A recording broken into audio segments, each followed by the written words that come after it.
நீங்கள் பார்த்துக் கொண்டிருப்பது உங்கள் விஜய்.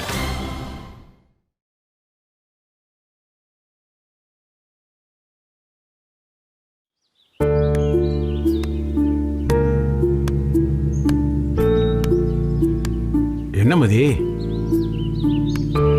சொல்லுங்க சித்தப்பா. வெளியே எங்கேயும் போகலையா? எங்க போறது? எப்படி இருந்த நீ இப்படி ஆயிட்டியப்பா? அப்பனை நடு ரோடு கொண்டு வரணும்னு பிள்ளைங்க கிளம்பிட்டா என்னத்தை சொல்றது? மகா இப்படியெல்லாம் பண்றான்னு நேத்து நீ சொன்னப்போ நடுங்கி போச்சு எனக்கு. வீட்டை எடுத்ததோட பேசாம இருப்பான்னு பார்த்தேன். என்ன பொண்ணு இவ? வேண்டாம் சித்தப்பா, அவளை எதுவும் சொல்லிடாதீங்க. மாசமா வேற இருக்கா. ஆமா, இப்படியெல்லாம் பாவம் பார்த்து தான் நீ இந்த நிலைமையில இருக்க. போட்டோம் சித்தப்பா, விடுங்க. இனிமேதான் போகாம இருக்க என்ன இருக்கு? எல்லாம் தான் போக போதே. அவ ஏதோ கோவத்துல பண்ற சித்தப்பா. ஆமா, கோபத்துல இப்படி எல்லாம் பண்ண சொல்லுது இல்ல. சரி மதி, நான் ஊருக்கு கிளம்புறேன். நேத்து தானே வந்தீங்க, அதுக்குள்ள ஏன்? இதெல்லாம் பார்த்துக்கிட்டு என்னால இருக்க முடியலப்பா. நீங்களும் போறீங்களா? அதான் உன் பிள்ளைங்க இருக்காங்கல்ல, அப்புறம் என்ன? இன்னும் எவ்வளவு நாள் இருக்க போறாங்க? ஏன் மகா மாதிரி அவங்களும் ஆரம்பிச்சிருவாங்கன்னு பயப்படுறியா? அது இல்ல சித்தப்பா, நான் வேற சிலதை யோசிக்கிறேன். எதை? வீட்டுல பணம் இல்ல, பிசினஸ் போச்சு, இதெல்லாம் ஏன் பிரச்சனை? இதெல்லாம் பிள்ளைங்களுக்கு இதுக்கு தெரியணும். அது என்ன சின்ன பிள்ளைங்களா வீட்டுல பிரச்சனை தெரியாம இருக்கிறதுக்கு? வீட்டுல இருந்தா தானே தெரியும். கொஞ்சம் புரியுற மாதிரி சொல்லியா? எல்லாரும் வீட்டுல ஏதோ இழந்த மாதிரி இருக்காங்க, யாருமே நிம்மதியா இல்ல. இவ்வளவு நாள் வசதியா இருந்தவங்க திடீர்னு ஒண்ணு இல்லைன்னா இழந்த மாதிரி தான் இருக்கும். சின்ன பசங்களுக்கு அதெல்லாம் எதுக்கு? ஏதாவது பண்ணணும் சித்தப்பா. சரி மதி, நீ என்னதான் பண்ண போற? அப்படியெல்லாம் ஒண்ணு இல்ல, நானும் மகாவும் சும்மாங்காட்டியாவது விளையாடுறோம்னு சொல்ல போறியா? என் கூட இருந்தா தானே அதெல்லாம் இவங்களுக்கு தெரியும். தள்ளி போயிட்டா எல்லாம் கிடக்கட்டும்னு நீ எங்கேயாவது போக போறியா? இவங்களை விட்டுட்டு நான் எங்க போறேன் சித்தப்பா? அப்ப என்னதான் பண்ண போற? இது எனக்கும் மகாவுக்கும் நடக்கிற பிரச்சனை. இதுல மத்த பிள்ளைங்க ஏன் வருத்தப்படணும்? அவங்களாவது சந்தோஷமா இருந்துட்டு போட்டுமே. ஏப்பா, நல்ல அப்பனா இருந்தா விஜய் டிவில உனக்கு அவார்ட்ஸ் தர்றேன்னு சொன்னாங்களா? பிள்ளைங்களை நல்லா வச்சுக்கணும்னு நினைக்கிறது தப்பு இல்ல. எல்லா அப்பனும் அப்படித்தான் நினைக்கிறான். ஆனா நீ கொஞ்சம் எல்லாத்துலயும் ஓவரா புரியோன்னு தோணுது. இந்திராவும் ஜனனியும் ஒண்ணு 2ஆம் கிளாஸ் படிக்கல. கஷ்டத்தை புரிஞ்சுக்கிற பக்குவம் அவங்களுக்கு இருக்கு. இது நடக்குது, இனி இப்படிதான் நடக்கும். முன்ன மாதிரி அப்பாவால பண்ண முடியாதுன்னு சொன்னா வேலை முடிஞ்சுது. அதுக்கு போய் அவங்களால அதை தாங்க முடியாது சித்தப்பா. சும்மா இருமதி. இதை விட சின்ன சின்ன பிள்ளைங்கள்லாம் இதை விட பெரிய கஷ்டங்களை தாங்கி தான் வளருது. எல்லாம் இருக்கிறப்போ சந்தோஷமா தான் பார்த்துக்கிட்ட. இப்ப உன்னால முடியல, செய்யல, அவ்வளவுதானே. வா, நீ ஒன்னும் சூப்பர்மேன் கிடையாதுப்பா. எது வந்தாலும் சமாளிச்சு சிரிச்சுக்கிட்டே போறதுக்கு. ஒன்னொன்னையும் உன்னால இவ்வளவுதான் பண்ண முடியும் இருக்கு. ரொம்ப கஷ்டப்படுத்திக்காத, அப்புறம் உனக்கு ஏதாவது ஆயிடும். ஏற்கனவே ஒரு தடவை உனக்கு ஹார்ட் அட்டாக் வந்திருக்கு. உன்னை நீ பார்த்துக்கப்பா. எனக்கு எதுவும் ஆகிறதுக்குள்ள பிள்ளைங்களுக்கு ஏதாவது செட்டில் பண்ணிடணும் சித்தப்பா. ஏய், நான் என்ன சொல்றேன், நீ என்ன சொல்ற? உங்ககிட்ட பேசினா எனக்கு தான் பைத்தியம் பிடிக்கும் போல இருக்கு. என்னதான் செய்ய போற, அதையாவது சொல்லு. என்ன செய்ய போறோம்னு எனக்கு தெரியல. ஒவ்வொருத்தரையும் செட்டில் பண்ணணும், அது மட்டும் எனக்கு தெரியுது. செட்டில் பண்றதுன்னா எல்லாத்தையும் பிடிச்சி கல்யாணம் பண்ணி தர போறியா? அது எப்படி சித்தப்பா? படிக்கிறவங்கள போய் படிக்கிற பசங்களை வேற என்ன பண்ண போற? சுபாவை இங்க இருந்து அனுப்பணும். இல்லைன்னா எல்லா பொறுப்பையும் அசோக் தலையில கொண்டு வச்ச மாதிரி ஆயிடும். எங்க அனுப்ப போற? அசோக் வீட்டில் தான். அதுக்கு சில ஏற்பாடுகளை பண்ணியிருக்கேன். மற்றவங்களுக்கும் இப்படி ஏதாவது பண்ணி விடணும். குடும்பத்தை அந்தல சிந்தல பண்ணாம நீ அடங்க மாட்ட. இதுக்கு மகா கிட்ட சொத்தை தரமாட்டேன்னு சொல்லி கோர்ட்டுக்கே போயிருக்கலாம். அவ கூட என்ன சித்தப்பா சண்டை போடுறது? ஏதாவது பண்ணணும், யாரும் கஷ்டப்படக்கூடாது, அவ்வளவுதான். பார்த்துக்கலாம். இதெல்லாம் நீ பார்த்துக்கப்பா. இதெல்லாம் பார்த்துக்கிட்டு என்னால் இங்கே இருக்க முடியாதுப்பா. நான் ஊருக்கு போறேன். சித்தப்பா, எல்லாம் முடிச்சிட்டு சொல்லு, அப்புறம் பார்த்துக்கலாம். உடம்பு பார்த்துக்கப்பா.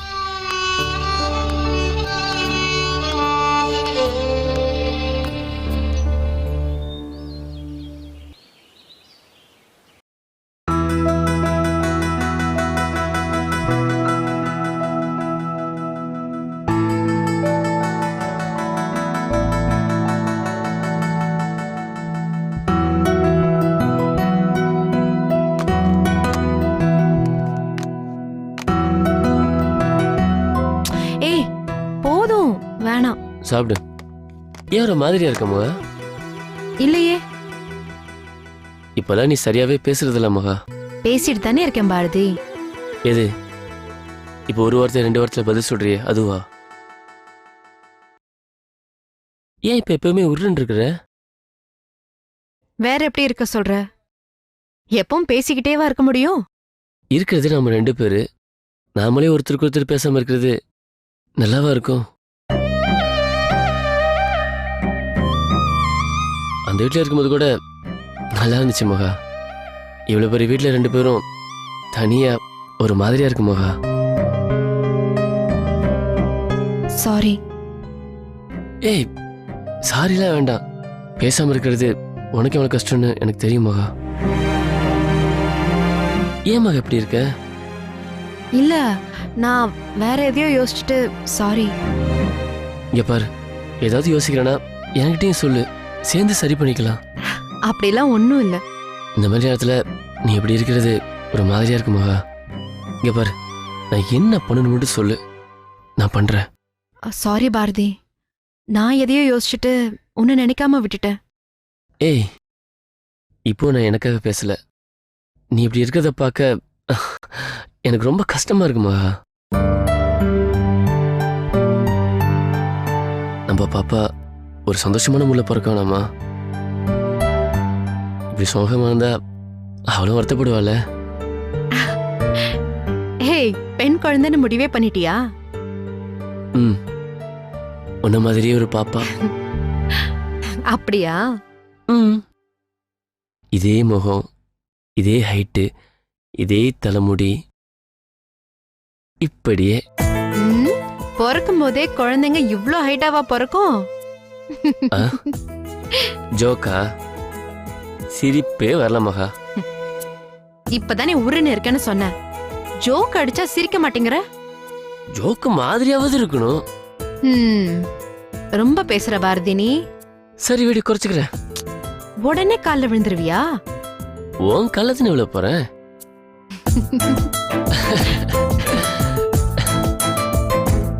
சரி, ஒருவேளை பையன் பிறந்துட்டா என்ன பண்ணுவ? சான்ஸே இல்ல, நமக்கு பொண்ணுதான். அது எப்படி அவ்வளவு கான்பிடென்ட்டா சொல்லுவ? நான் மட்டும் இல்ல, உங்க வீட்லயும் எல்லாரும் பொண்ணதான் எதிர்பார்க்கறாங்க. உங்க அம்மா தான் நமக்கு குழந்தைய பிறக்க போறாங்க.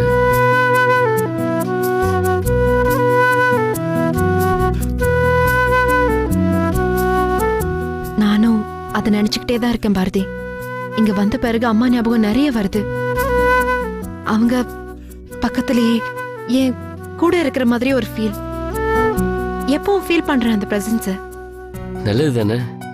பெண் குழந்தை பிறந்தா அம்மா பெரிய வச்சிடலாமா? நான் எப்பவும் ஃபிக்ஸ் பண்ணிட்டேன். நீ ஸ்வீட் பாரதி. அப்படியா? சாரி பாரதி, கொஞ்ச நாளா நான் உன்னை கவனிக்கவே இல்லை. என்ன கவனிக்கலன்னா பரவாயில்ல, உன்னை நீ கவனிச்சிட்டாலே போதும். அதுக்குதான் நீ இருக்கியே.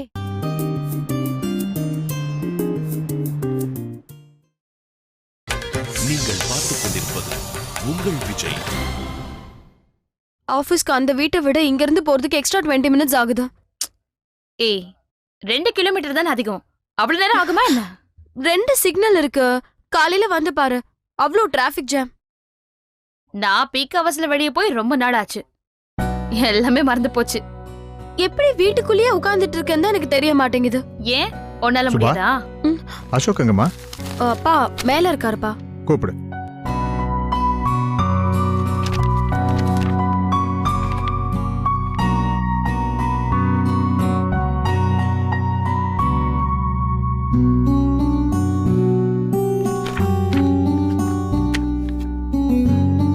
என்ன மாமா?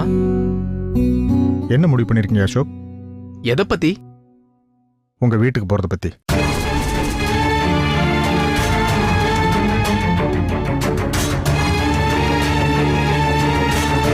இன்னும் சீரியஸா யோசிக்கல மாமா. நாளைக்கு லீவு தானே? நாளைக்கே கிளம்பிடுங்க. இன்னைக்கு ஈவினிங்கே கூட போலாம்.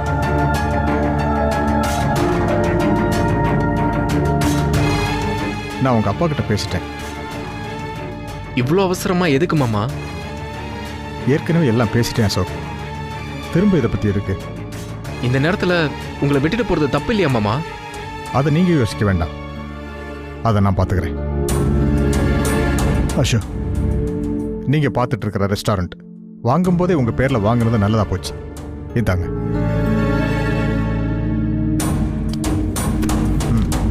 இதை நீங்க பார்த்துக்குங்க. மகா இதுல எந்த கேள்வியும் கேட்க முடியாது. இது முழுக்க உங்களோடது. இதை எனக்கு கொடுத்துட்டு நீங்க என்ன பண்ண போறீங்க மாமா?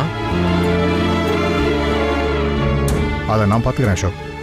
நீங்க இதையெல்லாம் யோசிச்சு குழப்பிக்க வேண்டாம். சந்தோஷமா போய் உங்க வாழ்க்கையை ஆரம்பிக்க. அது எப்படிப்பா? இருக்கிற ஒன்னையும் நாங்க தூக்கிட்டு போயிட்டு எப்படி சந்தோஷமா இருக்க முடியும்?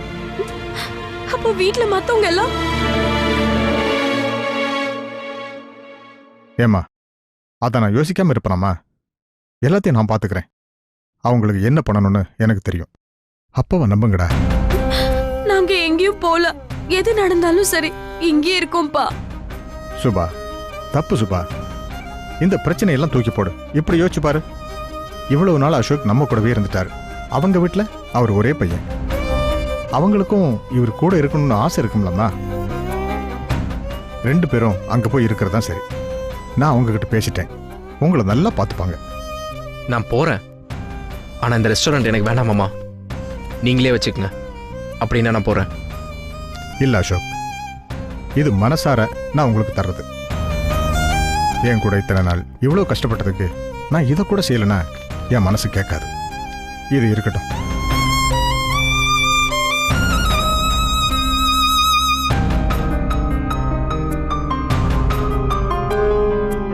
சுபா, நீ இன்னைக்கு ஆபீஸ் போகணுமாம்மா?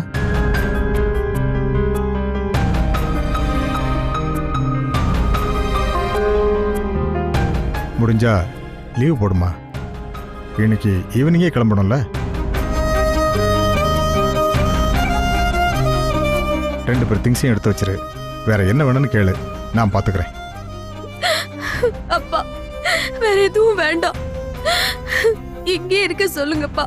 அதுவே எங்களுக்கு போதும். சுபா, அம்மாடி, கல்யாணம் ஆனா புருஷன் வீட்டுக்கு போய்த்தாம்மா ஆகணும். அப்படி நினைச்சுக்க. அழக்கூடாது, ஓகே? நீ எப்ப வேணாலும் இந்த வீட்டுக்கு வரலாம். எல்லாரையும் பார்க்கலாம். நாங்களும் உன்னை பார்க்க வருவோம். எல்லாரும் கஷ்டப்பட்டு இது வேணுமா மாமா? யாருக்கு கஷ்டம்? எனக்கு ஒரு கஷ்டமும் இல்ல அசோக். என் பொண்ண அவ புருஷ வீட்டுக்கு அனுப்ப போறேன். இதுல என்ன கஷ்டம்?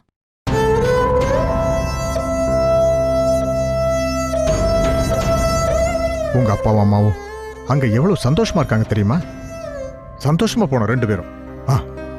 இது சரியான முடிவு தானே மாமா? எனக்கு ஒரே குழப்பமா இருக்கு. இதுதான் சரியான முடிவு. இப்ப கஷ்டமா இருந்தாலும் லேட்டா புரியும் உங்களுக்கு.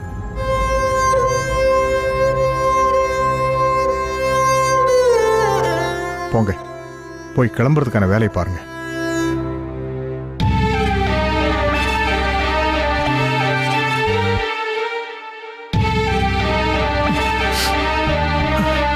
இதை பத்தி நம்ம பேச வேண்டாம். நீங்க வரதா உங்க வீட்டுல சொல்லிட்டேன். அவங்க காத்துட்டு இருப்பாங்க. நீங்க கிளம்புங்க அசோக். கிளம்புமா.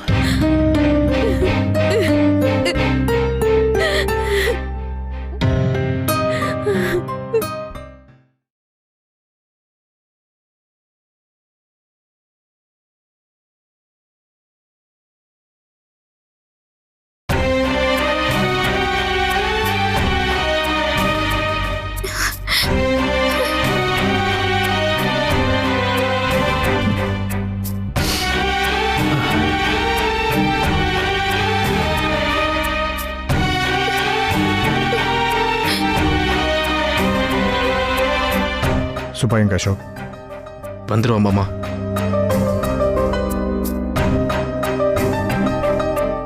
அசோக், அவளை நல்லா பார்த்துக்குங்க. அவளுக்கு இந்த வீட்டை பார்த்துக்கிறது, சமைக்கிறது இதெல்லாம் தெரியாது அசோக். உங்க வீட்டில் பெரியவங்க இதெல்லாம் எதிர்பார்ப்பாங்க.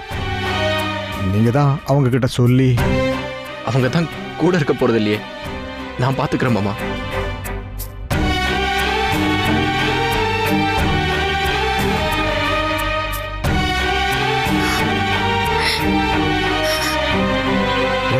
என்ன ஹெல்ப் வேணாலும் யோசிக்காம என்கிட்ட கேளுங்க அசோக்.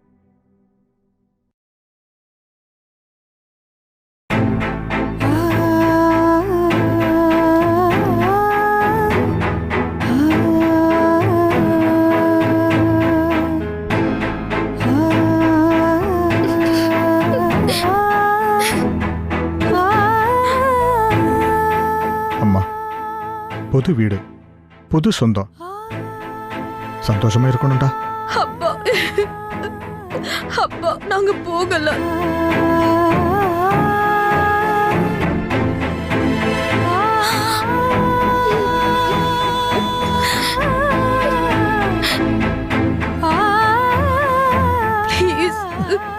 டேய், இத பார், என்னடா இது சின்ன பிள்ளை மாதிரி?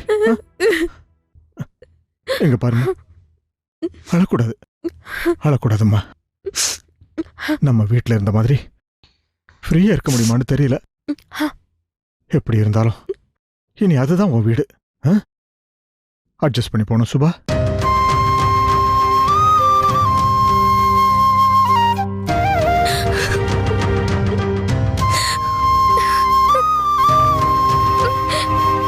அசோக் இருக்கார்ல, உன்னை பார்த்துக்குவாரு.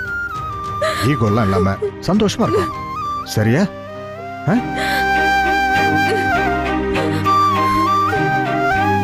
அங்க எல்லாரும் வெயிட் பண்ணிட்டு இருப்பாங்க. கிளம்புங்க.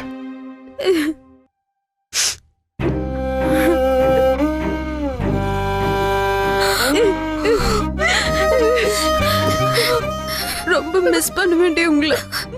என்ன மறந்துடாதீங்க. ஏய் லூசா நீ? உங்களை ஏதோ கஷ்டத்துல விட்டுட்டு நான் ஏதோ ஜாலியா எஸ்கேப் ஆகுற மாதிரி இருக்கு. ஏய் அதெல்லாம் எதுவுமே இல்ல. இப்பதான் கல்யாணம் ஆகி புருஷன் வீட்டுக்கு போறதா எடுத்துக்கோ.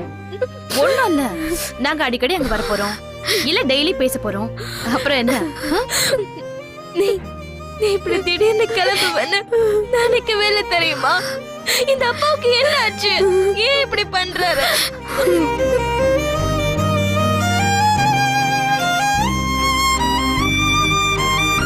ஒழுங்கா படிக்கணும், சரியா? அப்பா என்ன சொன்னாலும் அது படி கேட்கணும், அடம் பிடிக்க கூடாது.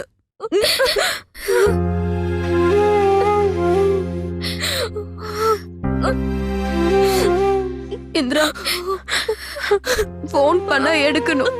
முன்னாடி மாதிரி கால்லாம் மிஸ் பண்ணா வீட்டுக்குலாம் வந்து பேச முடியாதுடி. நீ எங்க போயிட போறன்னு சொல்லிதான் நான் போன் எடுக்க மாட்டேன். இனிமே நீ இல்லாம நான் எப்படி?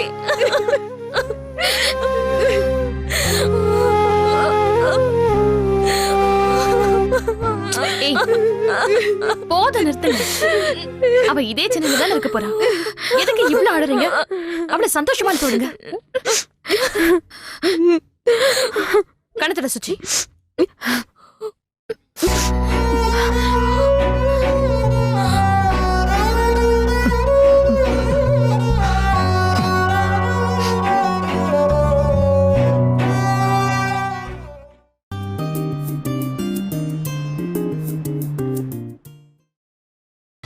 நீங்கள் பார்த்துக் கொண்டிருப்பது உங்கள் விஜய்.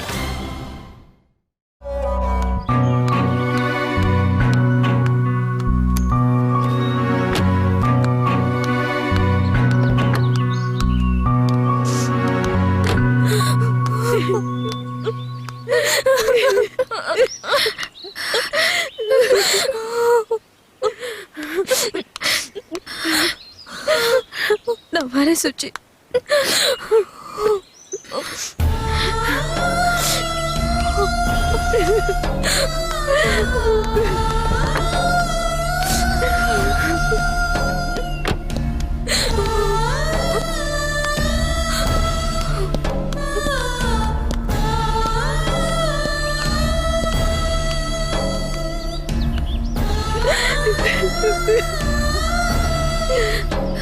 போயிட்டு வரேன் மாமா. அசோக், எங்க கிளம்புறது? என் மகளா மகனானு தெரியல.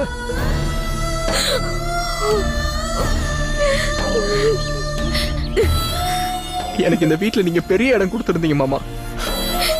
சுபாவுக்கு எனக்கும் பிரச்சனை வந்தப்ப கூட வீட்டை விட்டு வெளியில போக சொல்லாம பிசினஸ் சொல்லி கொடுத்தீங்க. எங்க வீட்டுல கூட என்ன யாரும் இப்படி கேர் எடுத்துக்கல மாமா. இப்படி ஒரு மாமா இனிமேல் யாருக்கும் கிடைக்க மாட்டாங்க.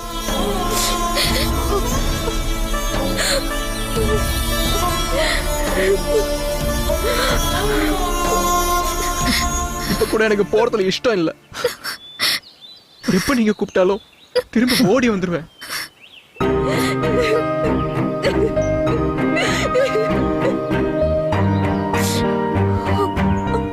எதுவா இருந்தாலும் கூப்பிடுங்க மாமா. தனியா கஷ்டப்படாதீங்க.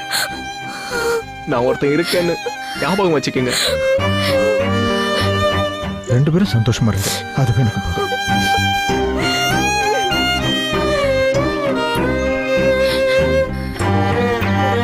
கிளம்புறேன் Janani. All the best Ashok.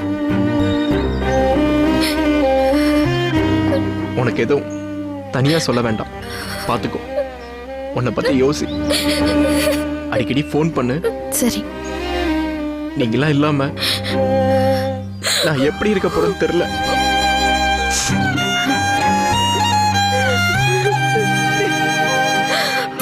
நான் அடிக்கடி வந்து உங்களை பார்ப்பேன். உங்க சப்ஜெக்ட்ல என்ன டவுட் இருந்தாலும் எப்பொழுதும் போல ஃபோன் பண்ணு, நான் ஓடி வந்துருவேன். யாரோ ஒருத்தர் கொஞ்ச நாள் இருந்தா போயிட்டான்னு நினைக்க கூடாது. அசோக், அப்படிலாம் எங்களால நினைக்க முடியாது மாம்ஸ். நீங்க எப்பவும் போல எனக்கு சிஸ்டர்ஸ் தான். நல்லா படிங்க, நல்லா படிக்கணும். நாங்க போயிட்டு வரோம் மாமா. பாய்.